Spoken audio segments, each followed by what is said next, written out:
Terkait dugaan kasus korupsi pengaturan barang kena cukai dalam kawasan perdagangan bebas dan pelabuhan bebas di Bintan yang saat ini tengah dilakukan penyidikan oleh Komisi Pemberantasan Korupsi sejak beberapa minggu terakhir. Mendapatkan komentar dari masyarakat anti korupsi Kepri yang mendorong agar KPK mengusut tuntas kasus tersebut.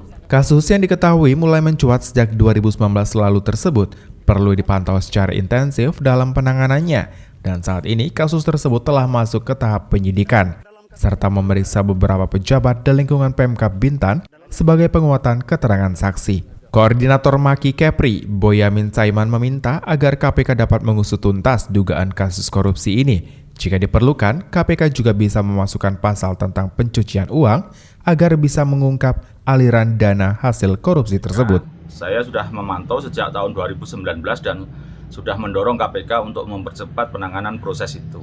Dan alhamdulillah minggu kemarin sudah diumumkan tahapnya naik ke penyidikan. Untuk itu saya meminta KPK untuk segera menetapkan tersangka dan melakukan upaya hukum lainnya, penangkapan, penahanan, penyitaan, dan penggeledahan.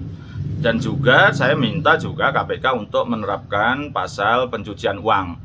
Karena tanpa pasal pencucian uang nanti hasilnya tidak maksimal. Karena ini kan kasus yang bukan OTT, kasus yang dibangun berdasarkan dugaan adanya tindak korupsi. Dan itu kemudian diproses yang cukup panjang, hampir 2 tahun lebih kan. Jadi ya harus ditelusuri dugaan pencucian uangnya.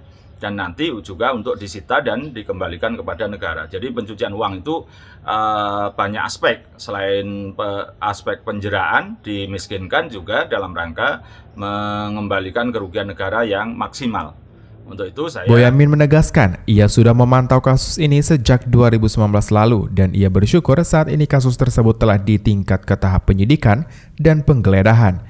Ia juga meyakini bahwa alat bukti atau berkas-berkas yang dibutuhkan telah didapatkan KPK. Oleh karena itu, penanganan kasus ini bisa segera terungkap, karena jika kasus ini lamban ditangani, ia bersama anggota Maki lainnya akan melakukan pra-peradilan terhadap KPK, seperti yang ia lakukan sebelumnya, karena KPK diduga tidak serius dalam menangani kasus korupsi di tanah air.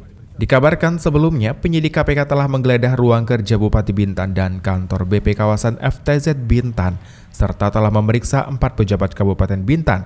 Salah satunya adalah PLT Kepala BP kawasan Bintan, Saleh Umar. Muhammad Nazarullah, GoTV News melaporkan.